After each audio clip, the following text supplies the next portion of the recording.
নমস্কার। একটা নতুন দিন শুরু হলো। আমাদের মানুষের জীবনে যতই অনিশ্চয়তা থাক না কেন, প্রকৃতির নিয়মে কিন্তু কোনো অনিশ্চয়তা নেই। রাত্রের পর দিন আসবেই, চাঁদ ডুবে গেলে সূর্য উঠবেই। এটাই প্রকৃতির নিয়ম, এটাই হয়ে আসছে অনাদি অনন্তকাল ধরে। সকালবেলা এই গাছগুলোকে দেখতে যেমন ভালো লাগে, কিন্তু যখন দেখি যে প্রত্যেক দিন একটা একটা করে নতুন পাতা গজিয়েছে, তখন আমাদের এই অনিশ্চয়তার জীবনেও এক একটা করে মনে হয় যেন এক একটা করে সম্ভাবনার আশা মনের মধ্যে জেগে উঠতে থাকে। সেটার মধ্যে যে একটা অন্য ধরনের আনন্দ আছে, সেটা ঠিক বলে বোঝানো যাবে না। আমি তো প্রতিদিন এই গাছগুলোকে সেই জন্য সকালবেলা দেখেই যাই বেশ খানিকটা সময় ধরে।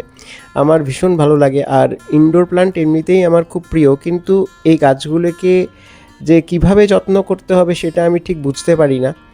কিছুদিন থাকার পরে এটা কেমন যেন একটা মুমূর্ষু হয়ে যায়, পাতাগুলো ফ্যাকাশে হয়ে যায়। হয়তো আমাদের ফ্ল্যাটটাতে সব দিক থেকে সব কটা ঘরে ঠিকঠাক মতো আলো পৌঁছয় না বলেই এটা হয়। সাধারণত আমি দেখেছি আমাদের ড্রয়িং রুমে যতগুলো গাছই আমি এনে রেখেছি, সেই সমস্ত গাছগুলোই কিছুদিনের মধ্যে খুব ফ্যাকাশে হয়ে গেছে, কিংবা তাদের গ্রোথটা নষ্ট হয়ে গেছে। যেটা বলছিলাম, যে প্রত্যেকটা মানুষই কিন্তু তার দিনটা শুরু করে একটা নতুন আশার আলো নিয়ে। নতুন সূর্যের সঙ্গে সঙ্গে একটা নতুন আশাও আমাদের মনের মধ্যে একটা একটা ভালো লাগা, একটা ভালোবাসার সঞ্চার করে। আমরা সেই প্রত্যাশাতেই কিন্তু দিনটা শুরু করি। আমি আশা করব যে আপনাদের প্রত্যেকের দিনটাই আজকে খুব সুন্দর যাবে। আপনারা যেসব প্ল্যান করেছেন সেগুলোর একটা সাকসেসফুল এন্ডিং হবে। আমি প্রত্যেকের জন্য আমার কায়মনোবাক্যে ঠাকুরের কাছে সেই প্রার্থনাই জানাচ্ছি। আজকে সকাল তো হলো, কিন্তু সকালটা ঠিক অতখানি রৌদ্র করোজ্জ্বল নয়। বাইরের আবহাওয়াটা এখনও গুমোট হয়ে আছে, মেঘ করে আছে, কিন্তু মনে হয় না আজকে সারাদিন বৃষ্টি নামবে। আজকেও একটা গুমোট গরমের মধ্যে আমাদের পুরো দিনটা কাটাতে হবে। এই অবস্থা কতদিন চলবে কে জানে। যতদিন না ফুল ফ্লেজেড বৃষ্টি নামছে বা বর্ষা শুরু হচ্ছে, ততদিন এই জিনিসটা কিন্তু চলতেই থাকবে। আর এই ধরনের ওয়েদার আমার মনে হয় পুজো পর্যন্ত এবার কন্টিনিউ করবে।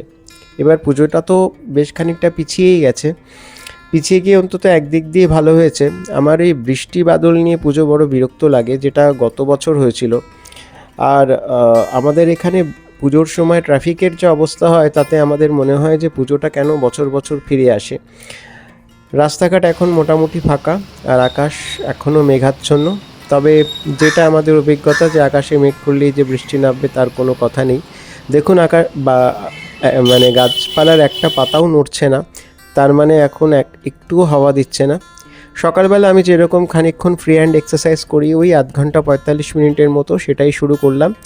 আমি প্রত্যেক দিনই এটা করে থাকি নিয়ম করে, সপ্তাহে অন্তত 5 দিন। তার কারণ আমার মনে হয় যে এই এক্সারসাইজটা করলে পরে মনটা বেশ তরতাজা থাকে, আর শরীরটাও বেশ ফুরফুরে লাগে। এক্সারসাইজ শেষ করে বসে পড়লাম কফির কাপ নিয়ে। 1 কাপ কফি, তার সঙ্গে দুটো নোনতা বিস্কুট আর একটা এমনি বিস্কুট। কফি খাওয়া শেষ করে চলে এলাম ছাদে। যেহেতু গতকাল বৃষ্টি হয়ে গেছে, গাছগুলো এখনও সজীব লাগছে। সাধারণত সকালে রোদটা বেশি চড়ে গেলে পরে এই গাছগুলোর পাতাও কেমন যেন একটু নুয়ে পড়ে, সেটা আজকে হয়নি।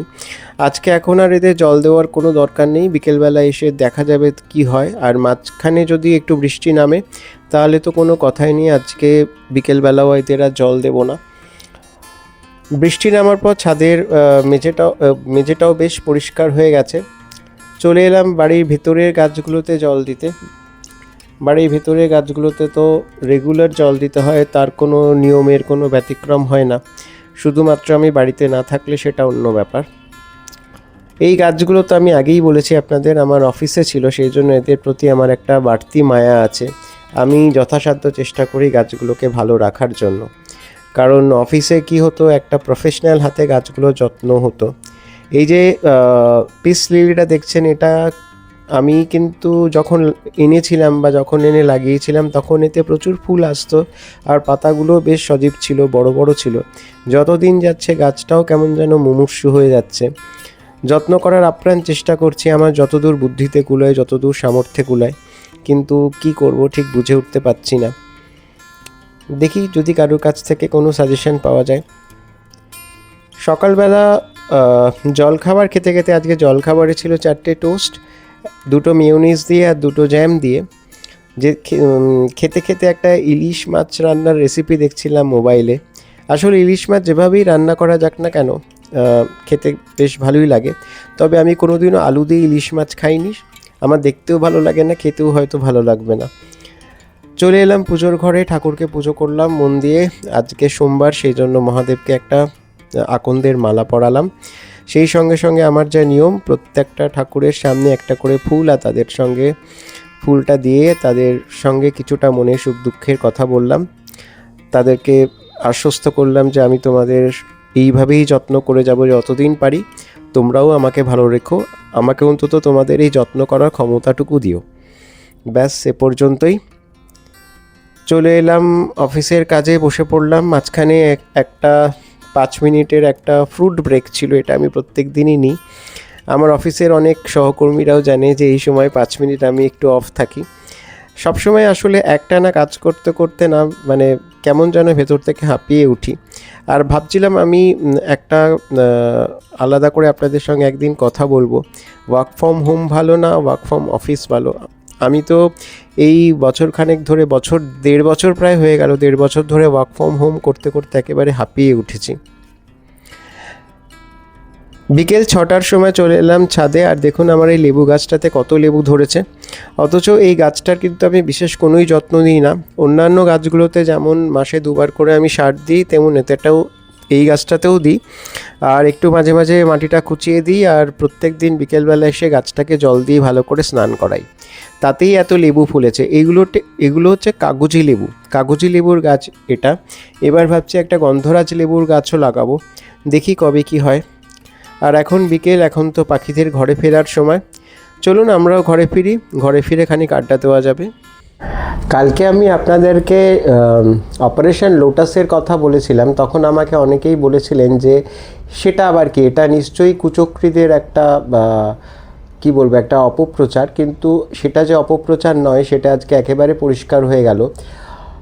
অপারেশন লোটাসের কুশীলবরা আজকে একেবারে স্পটলাইটে চলে এলেন। যেরকম বিধানসভায় ছিল ঋতুব্রত মডেল, সেই রকমই লোকসভায় চলে এলো কাকুলি মডেল।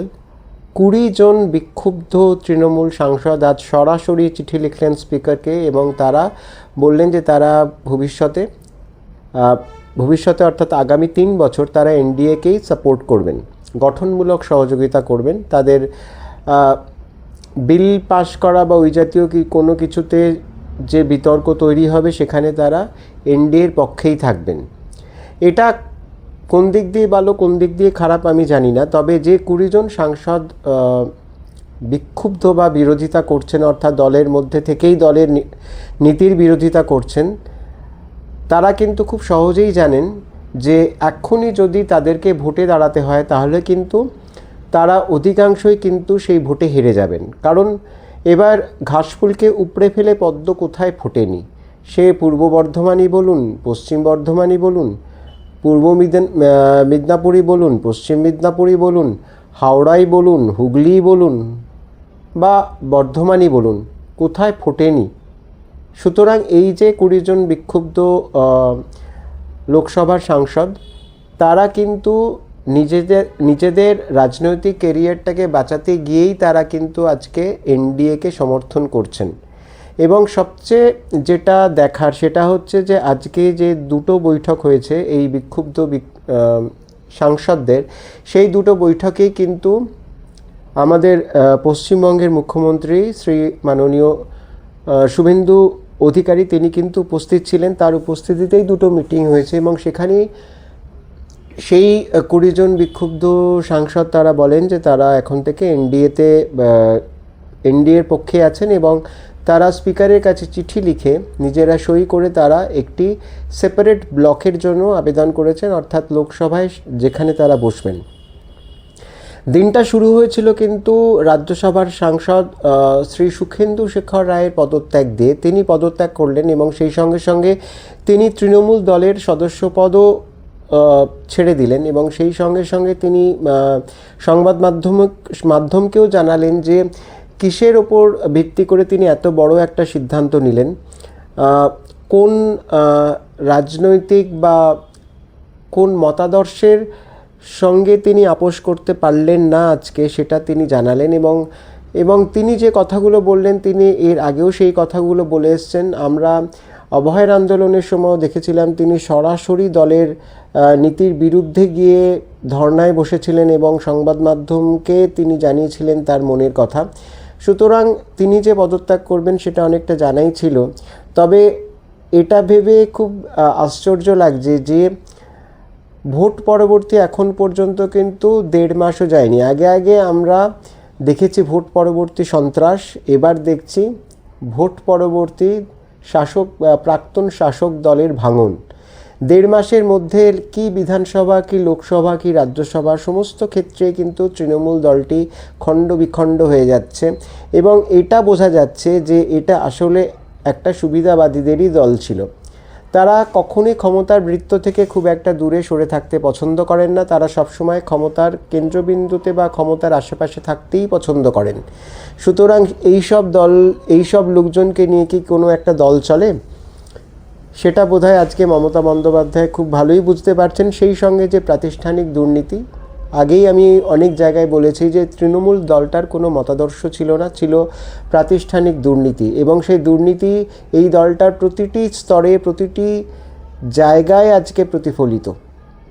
কি ত্রাণের জিনিস বলুন, কি হাসপাতালের সরঞ্জাম বলুন, কি লোককে ভয় দেখিয়ে তার প্রাপ্য টাকা থেকে ছিনিয়ে নেওয়া বলুন, কি লোকের সম্পত্তি দখল করে নেওয়া বলুন, প্রতিটি জায়গায় কিন্তু অত্যন্ত মুনশিয়ানার সঙ্গে গত 15 বছর ধরে এই দলটি কিন্তু রাজ্যবাসীদের একেবারে নিপীড়নের শেষ পর্যায়ে নিয়ে গেছিল। তাই আজকে এই দলটির যে এই অবস্থা হবে সেটা কিন্তু সবাই জানতো, এটাই ভবিতব্য। তাই এই নিয়ে আর বেশি কথা বলে সময় নষ্ট না করাই ভালো। আপনারা সবাই ভালো থাকবেন, সুস্থ থাকবেন। আর আমার এই বক্তব্য যদি আপনাদের ভালো লেগে থাকে তাহলে আমার চ্যানেলটি সাবস্ক্রাইব করে আমার পাশে থাকবেন। আজকে এই পর্যন্তই, আজকে বিদায় নিচ্ছি। শুভরাত্রি।